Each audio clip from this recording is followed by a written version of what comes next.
Bismillahirrahmanirrahim. Assalamu alaikum dear students, and welcome to the 31st lecture of Discrete Structures CSC 102.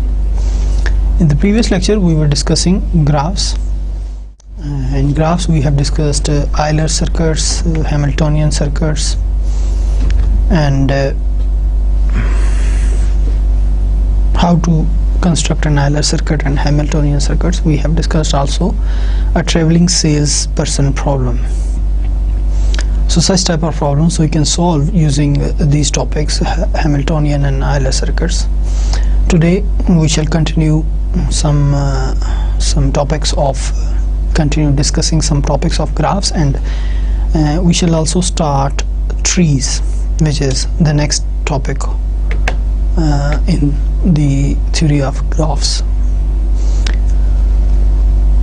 In today's lecture we shall discuss what are the relationship between matrices and graphs. Matrices you have I hope you have already studied in your FSC or FA classes 11-12. What is the matrices and directed graphs, and how to construct matrices from undirected graphs, and how to construct matrices from connected components of graphs. And then we shall move to trees and some properties of we shall discuss some properties of trees and then rooted trees if we have time. If no, we shall discuss rooted trees or trees in the next lecture in the detail. So what are the matrices? First, I repeat here some definitions of matrices so that you can remind what is a matrix. Basically graphs, how to represent graphs in computers.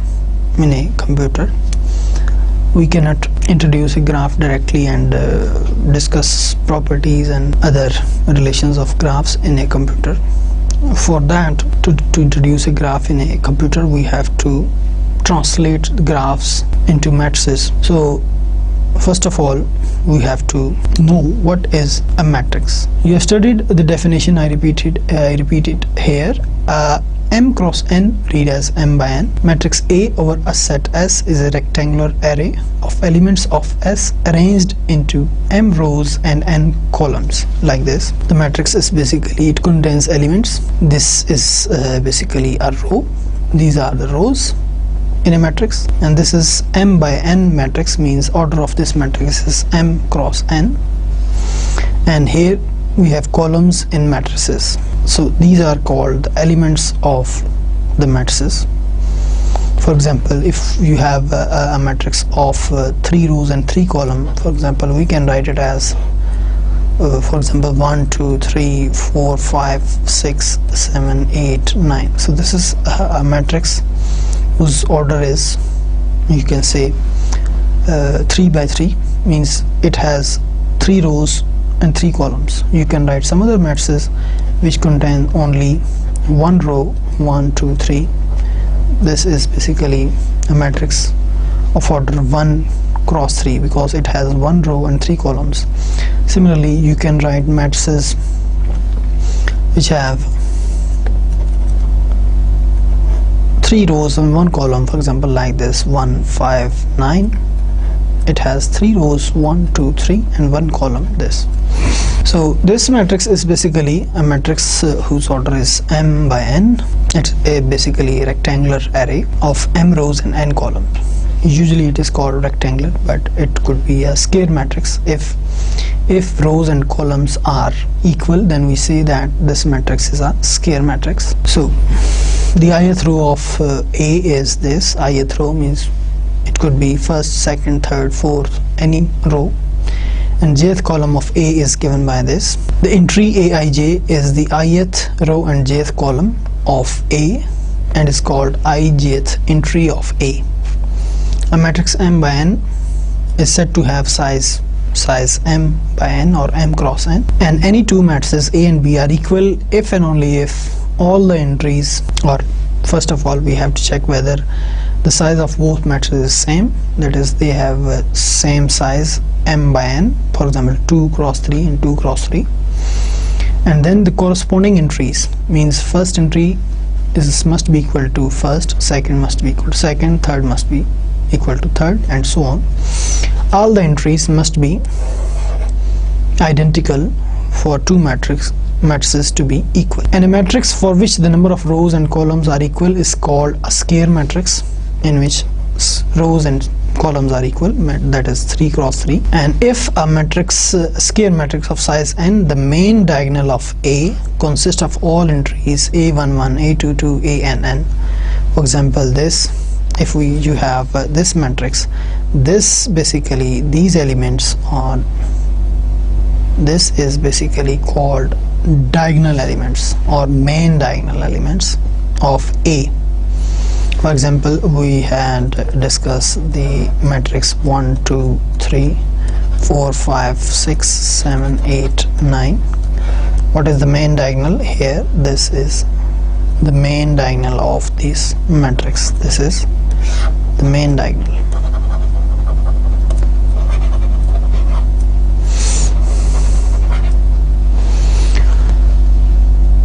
Another property of matrices is that symmetric and anti-symmetric or non-symmetric matrices we'll discuss in further slides. Now, what is the relationship between matrices and directed graphs? How to construct a matrix if we are given a directed graph? By definition, the formal definition of this is, let G be a directed graph with ordered vertices 1, 2, 3 up to so on. Ordered means you keep the order of vertices, that is first come v1, second v2, third v3. We cannot write v2, v1, v5, v3, v4. Order of vertices must be maintained. First we write v1, second we write v2, and this so on vn. The adjacency matrix of G is the n cross n matrix A, where the entries of A are aij over the set of known negative integers such that aij denotes the number of arrows from vi to vj, means I to j. I represents here row, j represents here column. So if you have one vertex vi and one vertex vj, the number of arrows from this vertex vi to this vertex vj, this will be the element of this matrix A. So this is how we can construct an adjacency matrix of any graph G. For example, if we are given here an example this is basically the graph G, whole graph in part A. This is first part, this is second part of this example. Two directed graphs are given here and we have to find adjacency matrix for these two directed graphs. So how to construct? Basically the elements of A are basically the number of arrows from vi to vj. Vi is where from 1 to n and j is 1 to n. These corresponds to rows and these correspond to column. So first of all we have to decide what is n, means how many rows and columns will be there in the matrix, in the adjacency matrix. In the graph G here we have 1, 2, 3 vertices. So first of all we have to calculate how many vertices are there in that graph. There are 1, 2, 3 vertices in this graph. So we must have n is equal to 3 and I is from 1 to 3, means 1 to 3, and j is also 1 to 3, means there are 3 rows and 3 columns in that adjacency matrix which corresponds this graph. In part A, we have the same graph here G. There are 3 vertices, so we will have adjacency matrix of 3 rows and 3 columns. How to construct this matrix? First you write here v1, v2, v3 in rows, and then v1, v2, v3 in columns, and then you write here a bracket.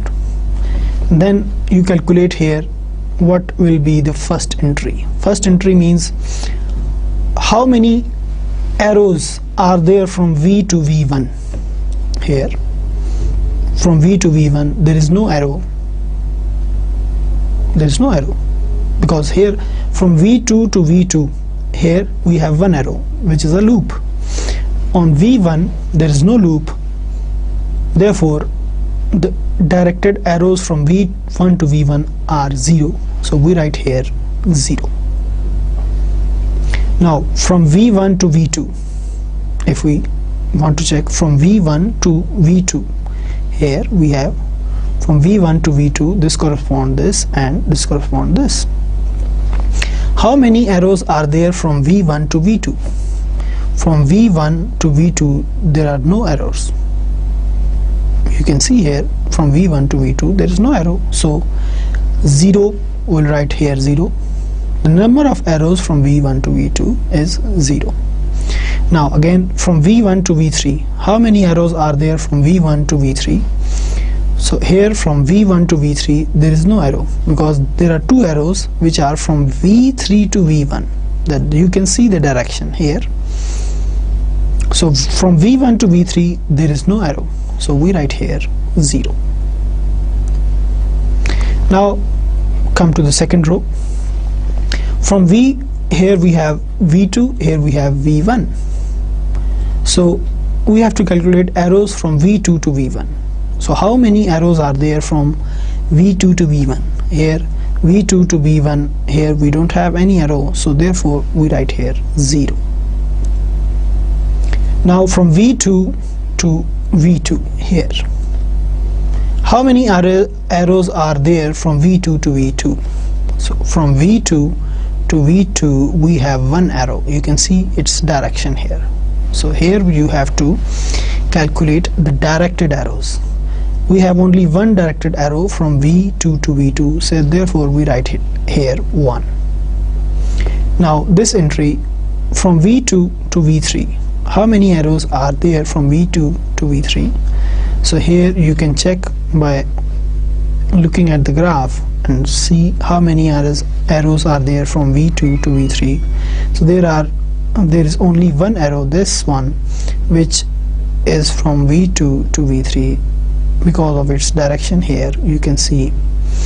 So there is only one arrow from V2 to V2 to V3, so we write here 1.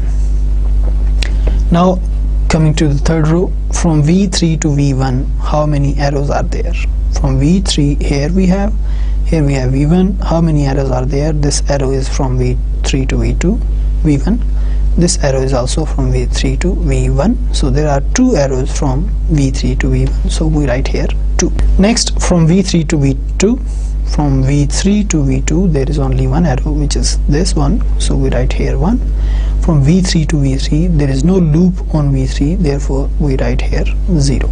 So this is how we can calculate adjacency matrix corresponding to this graph. Similarly, now we have to calculate adjacency matrix for this graph. How many, first of all, you have to check how many vertices are there in this graph. We have V1, V2, V3. There are 3 vertices in this graph. Therefore, the adjacency matrix have 3 rows and 3 columns. So we write here V1, V2, V3, here V1, V2, V3. So these V's correspond to rows, these V's correspond to columns of that matrix. First of all, we check how many arrows are there from V1 to V1. So there is only one arrow from V1 to V1. So we write here 1. From V1 to V2, from V1 to V2, we have one arrow, this one, we write here 1. From V1 to V3, there is no arrow, we write 0. Similarly, we can calculate this adjacency matrix which correspond the given graph, and we can introduce it in computer, or for further analysis and operations we can use this adjacency matrix. So this is how we can calculate adjacency matrix for a given directed graph. Now, what is the reverse? How to obtain a directed graph from a matrix?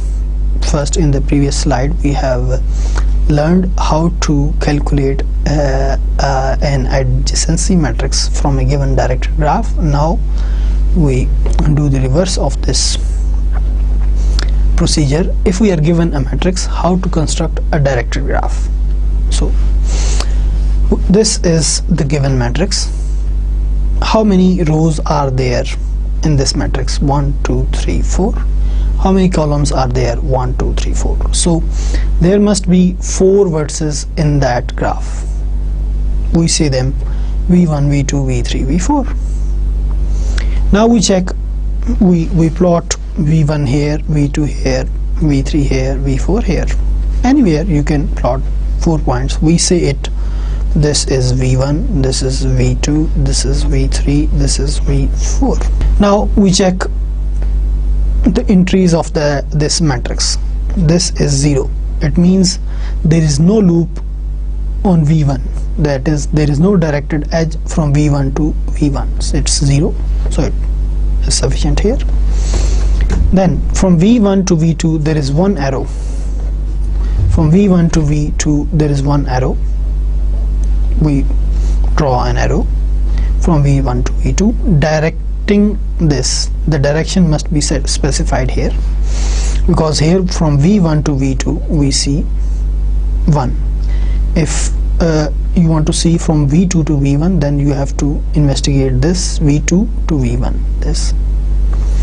So from v1 to v3 there is 1 arrow. From v1 to v3 there is 1 arrow. From v1 to v4 there is no arrow. So we stop here at the first line. Now we consider the second row. From v2 to v1 there is 1 arrow. So we construct here another arrow, this one. From v2 to v2 there is 1 arrow, so it must be a loop. We construct a loop here. From v2 to v3 there is no arrow. From v2 to v4 there are 2 arrows. From v2 to v4 there are 2 arrows, so we draw 2 arrows from v2 to v4. So from v2, now we come to the third row, v3 to v1 there is no arrow. From v3 to v2 there is no arrow. From v3 to v3 there is 1 arrow, so it must be a loop. So we constructed our loop here. From v3 to v4 there is 1 arrow. From v3 to v4 there is a 1 arrow. We draw this arrow. Now we come to the fourth row. From v4 to v1 there are 2 arrows. From v4 to v1 there are 2 arrows. We plot these arrows. From v4 to v1 there are, from v4 to v2 there is 1 arrow, so we construct a 1 arrow from this one here. From v4 to v3 there is no arrow. From v4 to v4 there is no arrow. So this is our directed graph which correspond this matrix. This is basically adjacency matrix. So this is basically the same as we have constructed here, except the direction we must have this. Okay, this is basically the corresponding directed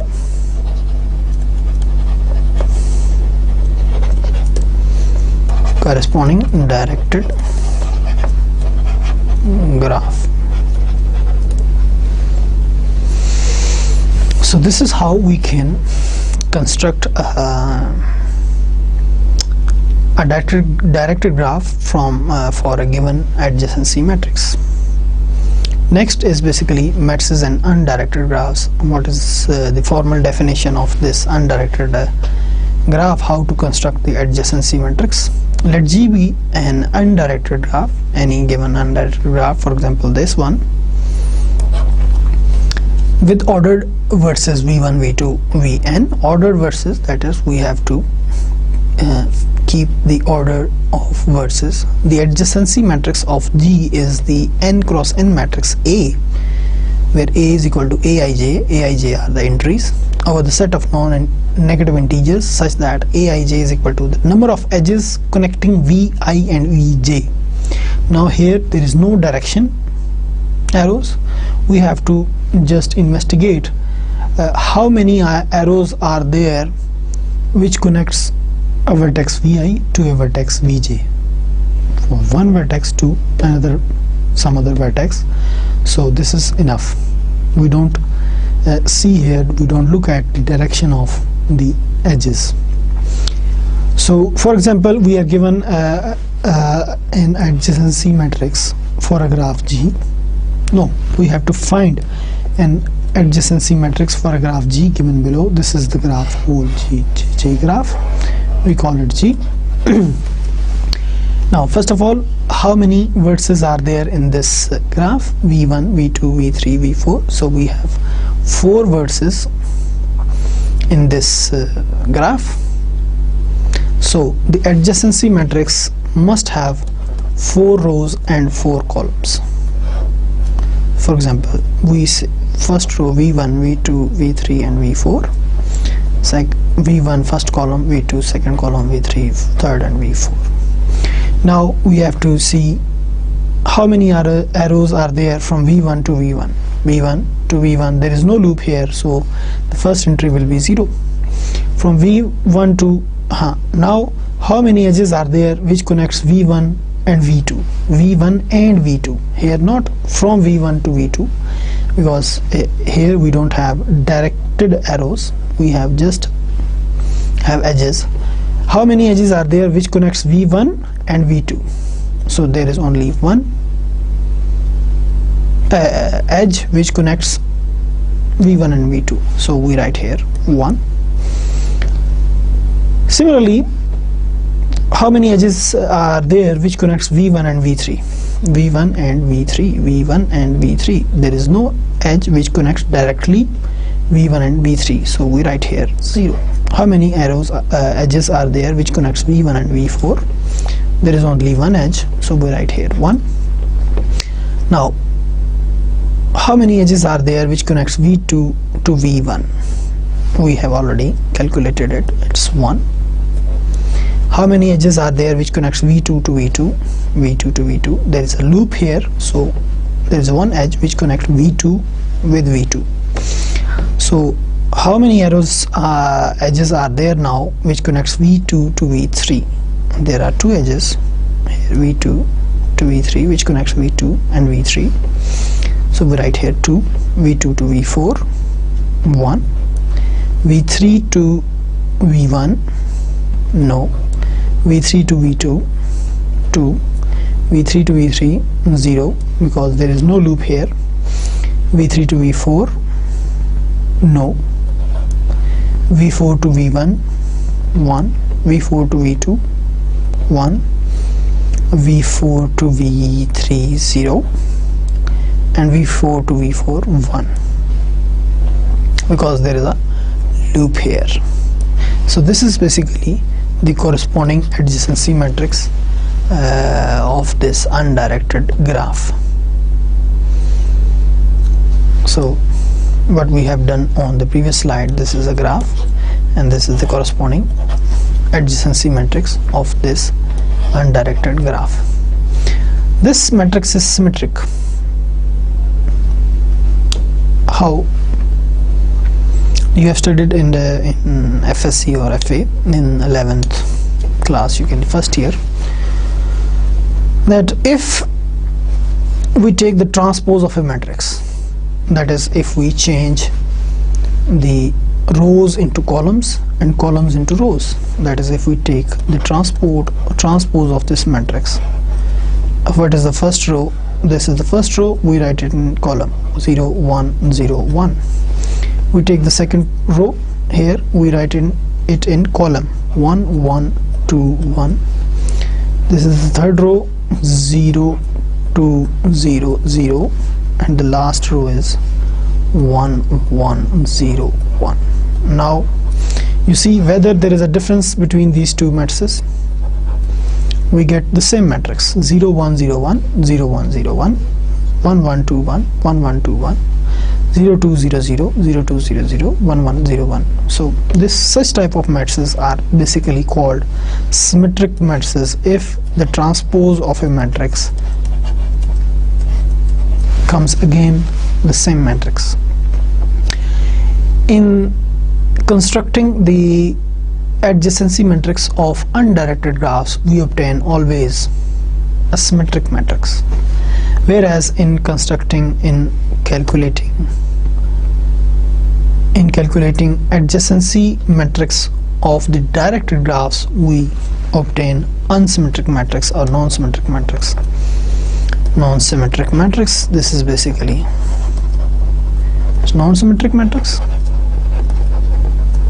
or anti-symmetric matrix, you can say that. You can say non-symmetric matrix, whereas this matrix which is the adjacency matrix of a undirected graph, this is basically a symmetric matrix. Next is matrices and connected components. Consider a graph G as shown below, that consists of several components, connected components. So this whole is basically the graph G, and these are all connected components. This is H1, for example, this is H2, and this is H3. H1 is connected component, H2 is connected component, H3 is connected component of G. We have already discussed in the previous lecture what are the connected components of a graph, and now we have to compute the adjacency matrix for the graph G, the whole graph G, this. So first of all, we have to calculate how many vertices are there in this graph. There are V1, V2, V3, V4, V5, V6, V7. So there are 7 vertices here in this graph in G. So the adjacency matrix, the matrix A, must have 7 rows and 7 columns.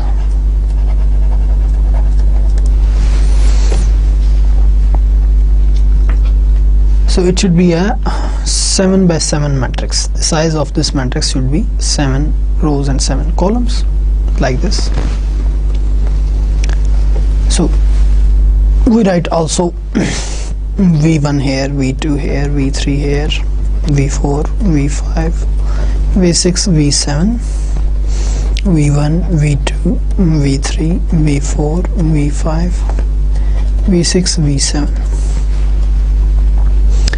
Now we write the first connected component H1, V1, V2, V3. We calculate how many arrows are there from V1 to V1.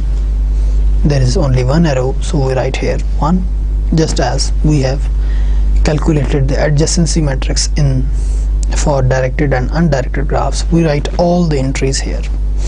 Now basically V1, V2, V3, this correspond to first connected component. V4, V5, this correspond the second connected component, and V6, V7 correspond the third connected component of a graph. Here this is for second component and this is for third component. This is basically H1, this is H2, this is H3. Here we have H1, here we have H2, here we have H3. The matrix, we can divide the matrices into by these dotted lines. This. Here H1, the vertices of H1 cannot be connected by the vertices of H2 because H1 is a connected component, H2 is another separate connected component. So when we have these entries, we can directly write them 0 because this is a connected component of G, and only the vertices of one connected component are related, or they are connected through arrows, and one connected component cannot be the vertices of one connected component cannot be connected to vertices of other connected component, so we directly write 0 here. So these lines basically represents the connected components. This first matrix, this matrix correspond to the adjacency matrix, correspond to the first connected component H1. This matrix corresponds to the connected component H2. This matrix corresponds to the connected component H3. All other entries will be 0, and basically they are all 0. Sometimes if we write them with a big 0 like this is also valid. 0 like this, 0 like this, 0 like this, 0 like this. We can write the adjacency matrix immediately like this. So because this corresponds to H1, this corresponds to H2, this corresponds to H3. So this is how we can calculate an adjacency matrix for a graph who has connected components. Next is the isomorphisms of graph. What is basically the isomorphism? What does it mean? Isomorphism is basically the word isomorphism comes from the Greek, means same form. It means same form. That is, we have to check whether two graphs are of the same form or not in this topic, isomorphism of graph. As we have discussed one example in which we have discussed that if we change the labeling of the graph, the appearance of graph will be different, but in actual the graphs are same. The edge endpoint function, as we have discussed in the first lecture of graph, that edge endpoint function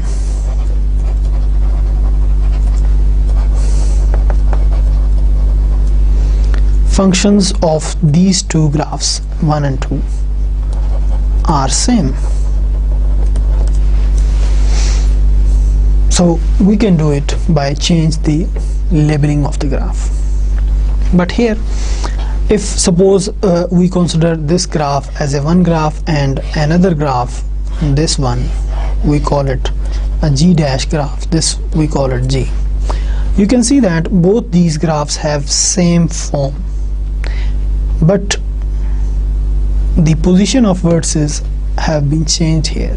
That basically these two graphs are different, because you can see here that the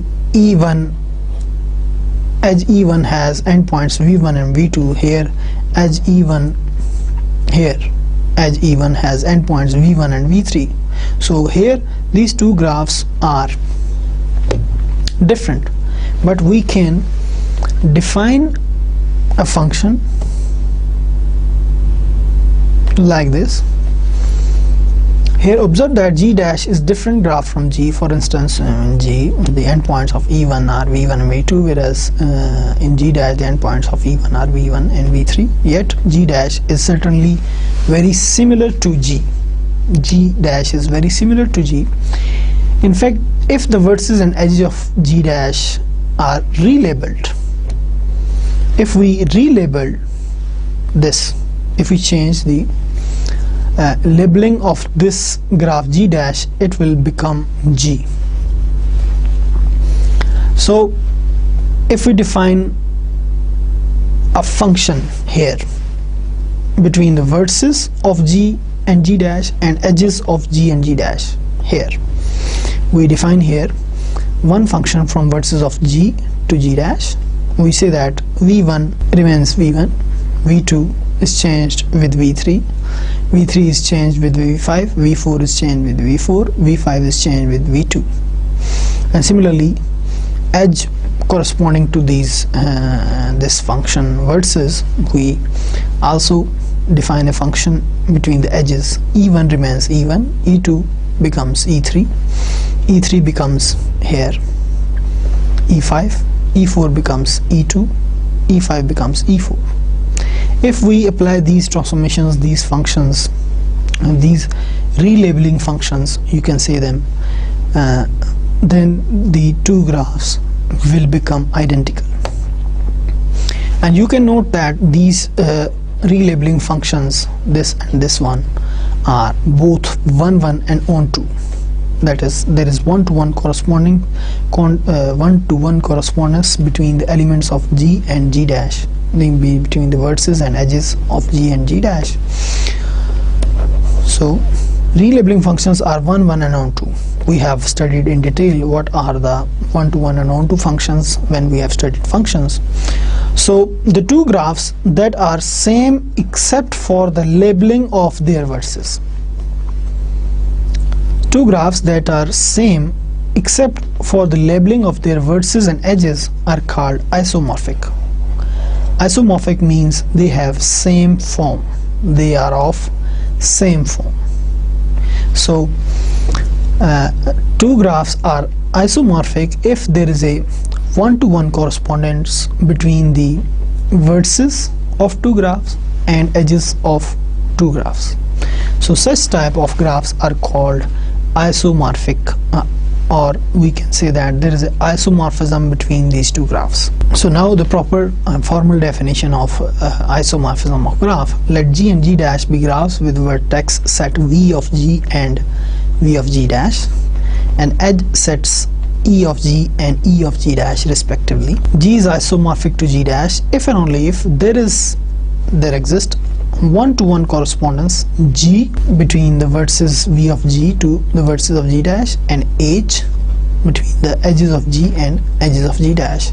For example, here you can say that this is a one-to-one correspondence G from vertices of G to vertices of G dash, and this is a one-to-one correspondence H from the edges of G to the edges of G dash. That preserves the edge endpoint function of G and G dash. That preserves the edge endpoint function of G and G dash. What does it mean? It means that if you have one vertex in the graph G, any vertex in graph GV, then it is an endpoint of E if and only if G of V is an endpoint of H of E. Means here you can say that here, if in the graphs, for example, here V1 is the endpoint of E1, then in the other graph V1 must be the endpoint of E1 also. So that is the edge endpoint function must be preserved, must be same in the isomorphism when you define the one-to-one correspondence between edges, vertices and edges of two graphs G and G dash. For example, here we are given two graphs, one is G, the other is G dash. Now we are going to find the one-to-one correspondence between these two graphs to show that these two graphs are isomorphic, that is, they are of the same form. What things we have to care in finding the isomorphism? There are, first of all, you have to check there must be same number of vertices of these two graphs, there must be same number of edges between these two graphs. Then we move further. Here we have V1, V2, V3, V4, V5. So there are 5 vertices. Here we have W1, W2, W3, W4, W5. We have 5 vertices. So we can define one-to-one correspondence between the vertices of these graphs. And then check the edges. We have E1, E2, E3, E4, E5, E6, E7. We have 7 edges in this graph, and in this graph we have F1, F2, F3, F4, F5, F6, F7. So we have 7 edges in this graph also. So we can define there may exist one-to-one correspondence between edges of G and edges of G dash. Now what more things we have to care about here in finding one-to-one correspondence between these two graphs.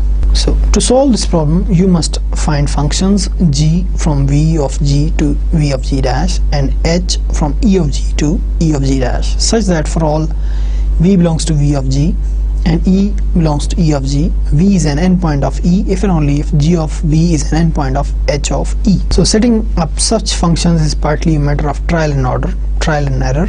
That is, you just hit and trial method, just guess, and partly a matter of deduction.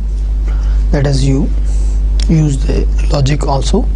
For instance, since E2 and E3 are parallel edges, have the same endpoints, that is E2 here, E2 and E3 are parallel edges. So E2 and E3, these both edges must be related to F1 and F2, because F1 and F2 are also parallel edges. And then, for example, V1 has degree 1, 2, 3, 4, and where we find some vertex here which has also degree 4. W2 is the vertex which has 1, 2, 3, 4. So V1 must be related to, or must be transformed to W1. There must be. So we care about such type of issues here in these two graphs, that if V1 has degree 4, you cannot connect V1, or you must not connect V1 to W1 or W3, because V1 has degree 4, W1 has degree 3, W3 has degree 2. So you have to care about these things to construct or to find the one-to-one correspondence between vertices and edges of G and vertices of edges and edges of G dash. So there is one type of correspondence, one-to-one correspondence given here. You can find some other. There may exist many one-to-one correspondence between the vertices of G and vertices of G dash, and edges of G and edges of G dash. So if we connect V1 to W2, V2 to W3, V3 to W1, V4 to W5, V5 to W4. So this gives you the one-to-one correspondence between the vertices of G and G dash, and similarly this H one-to-one correspondence between edges of G and G dash. So we can define the one-to-one correspondence like this between the vertices and edges of these two graphs. If we are succeeded in finding a one-to-one correspondence, then we can say that these two graphs are isomorphic. That is, they are. Next is an invariant property in the graph isomorphisms. A property P is called an invariant for graph isomorphism if and only if, given any two graphs G and G dash, if G has property P and G dash is isomorphic to G, then G dash has also property P. Now what is this property P?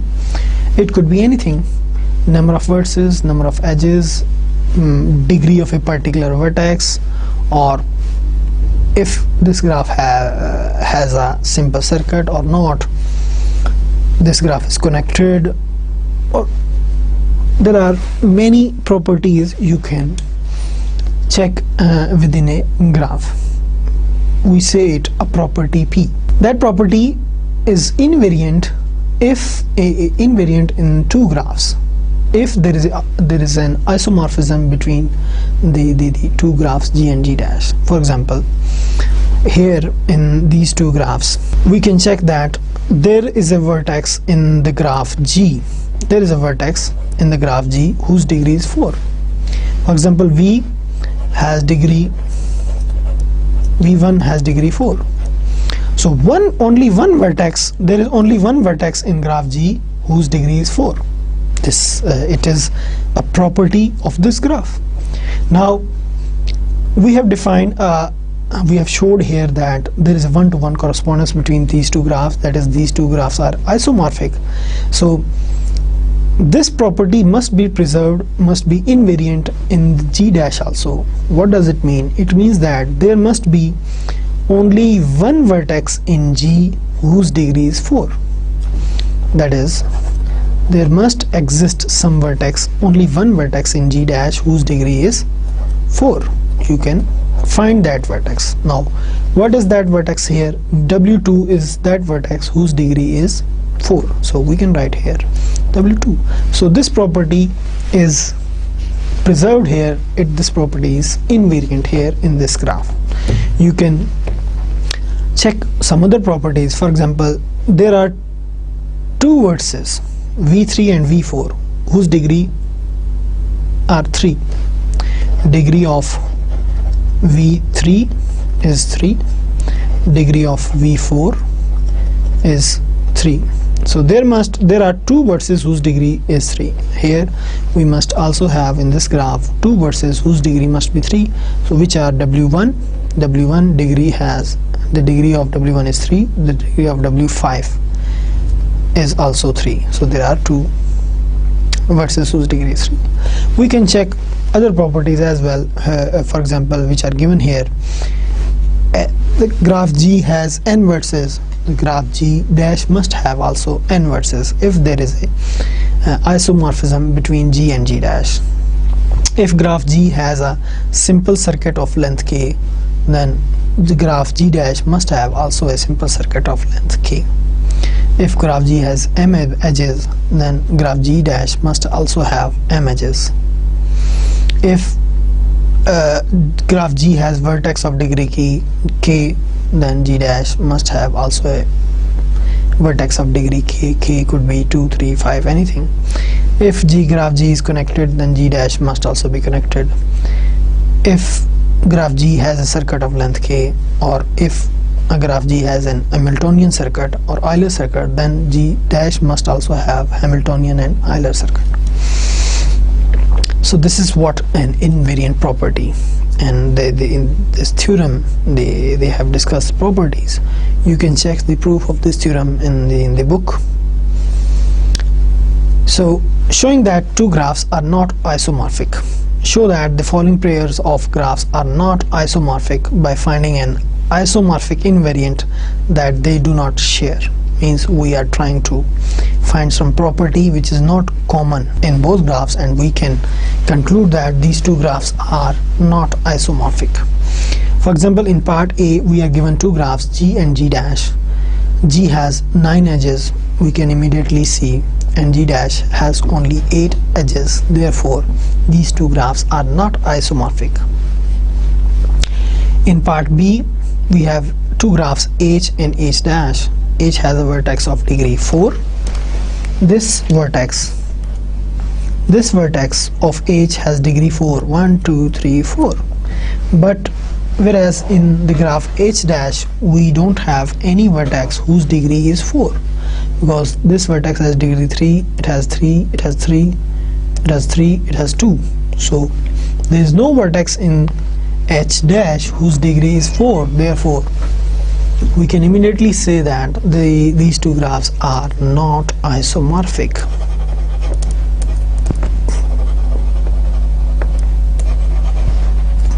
These are also not isomorphic.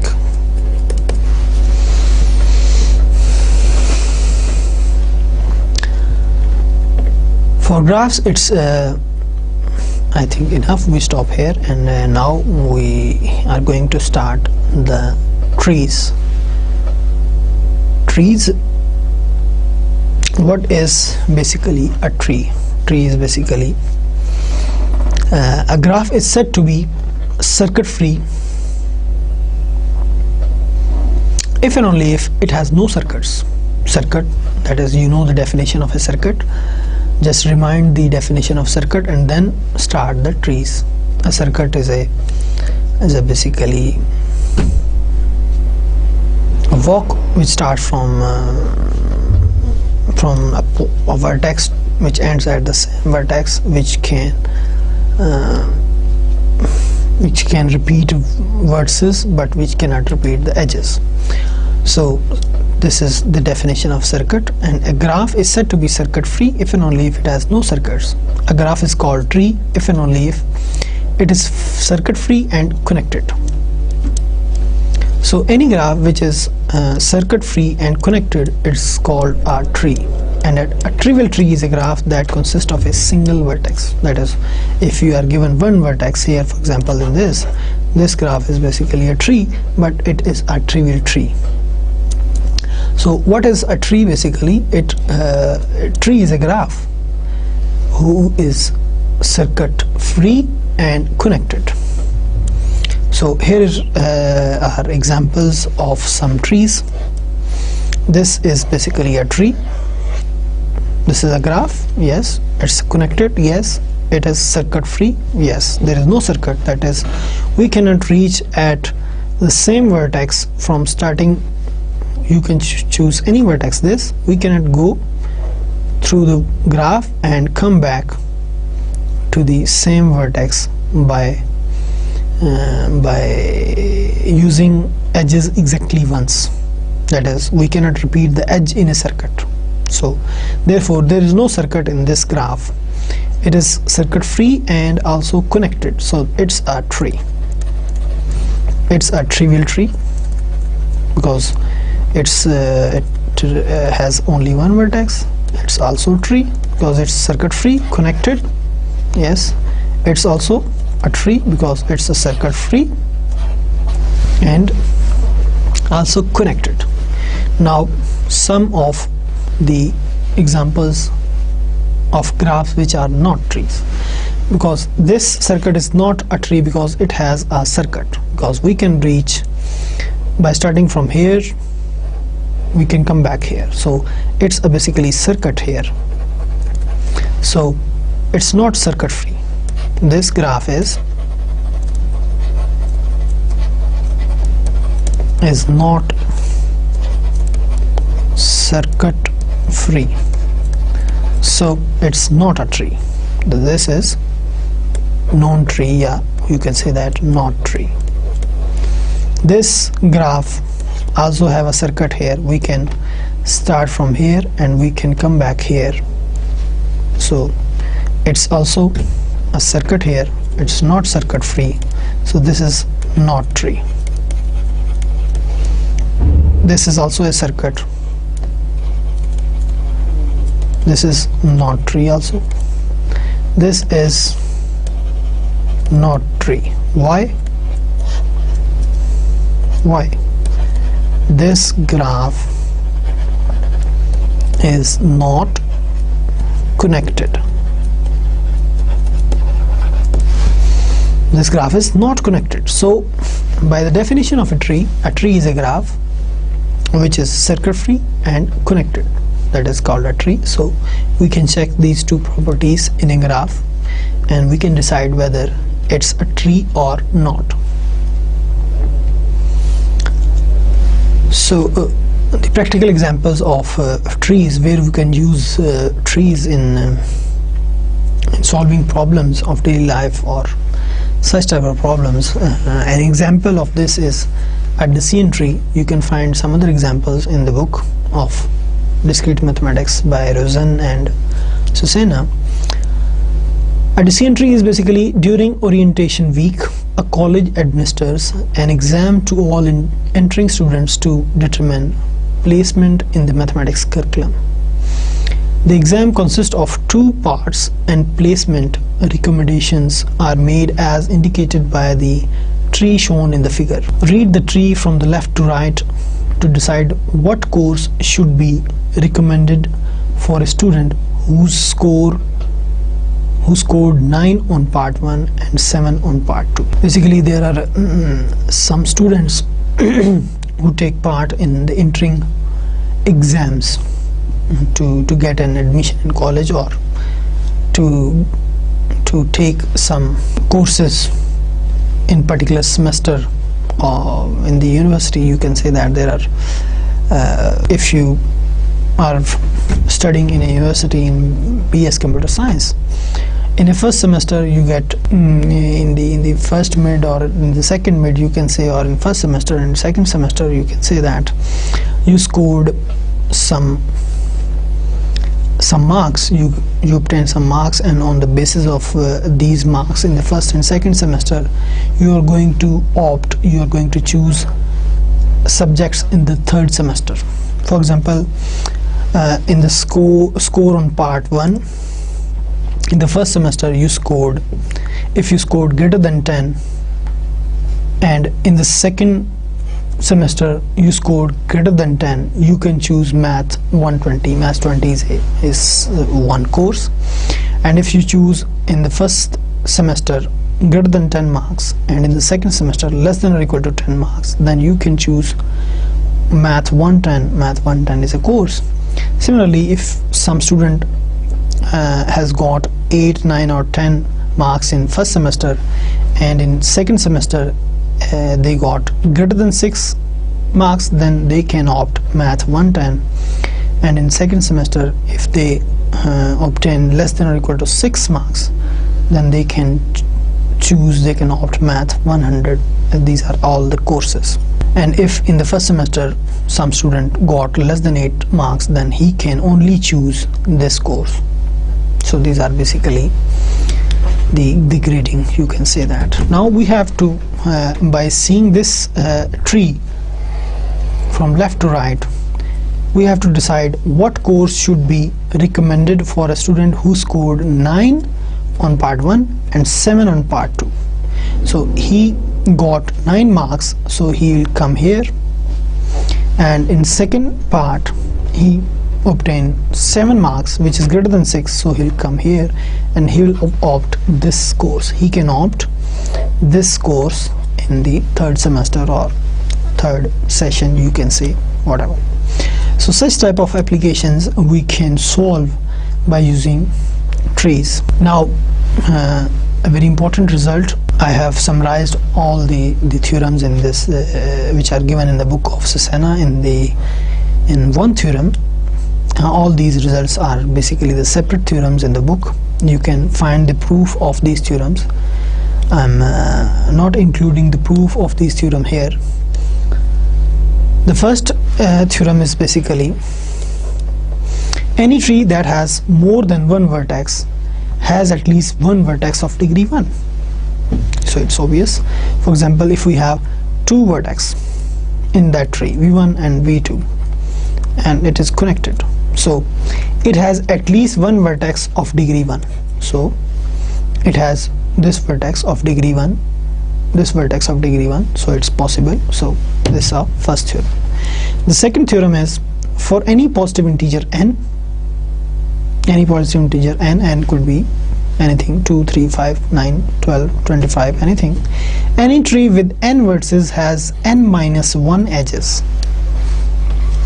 For example, in this this tree has 2 vertices and 1, that is, which is 2 minus 1 edges. So these are edges, these are vertices. So this is what they said in the second theorem, that is, if a tree has n vertices, its edges must be n minus 1, means vertices minus 1. The third theorem is for any positive integer n, if G is connected graph with n vertices and n minus 1 edges, then G is a tree. So this is basically more information about graphs, so that we can check whether this graph is a tree or not. If the graph G is connected and n vertices and n minus edges, this graph must be a tree. You can verify it. For example, this one is a simple, it has 4 vertices and 3 edges, 1, 2, 3 edges. It's a graph, it's connected, so it's a tree. It must be a tree. Similarly, this one, it has 1, 2, 3, 4, 5, 6, 7, 8, 9, 10, 11, 12, 13, 14, 15. It has 15 vertices. so it must have 14 edges. It's connected, so it's a tree. Edges 1 2 3 4 5 6 7 8 9 10 11 12 13 14, so it has 14 edges. So according to that theorem, it's a tree. So it's really a tree. We have discussed it earlier.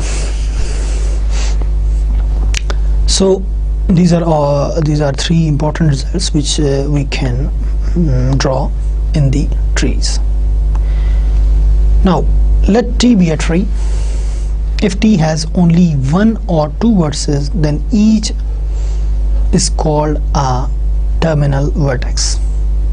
For example, here, as we have supposed that this tree, it has one or two vertices, so both of these are basically terminal vertices.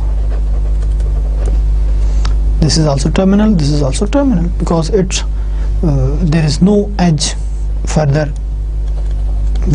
connected with V1, so it's a terminal, it's finishing. If T has at least three vertices, then a vertex of degree 1 in T is called a terminal vertex or a leaf, terminal vertex or leaf, and a vertex of degree greater than 1 in T is called a internal vertex or a branch vertex. For example, this is a tree. Basically it's a graph, it's connected, there is no circuit here in this graph, so it's a tree. Terminal vertices are those vertices whose degree is 1. This vertex has degree 1, this vertex has degree 1, this vertex has degree 1, degree 1, degree 1, degree 1. So all these vertices are terminal vertices because they have degree 1, and all those vertices whose degree is greater than 1, for example V6, V1, V3, are all vertices whose degree is its degree is 2, 3, its degree is 3, its degree is 1, 2, 3, 4.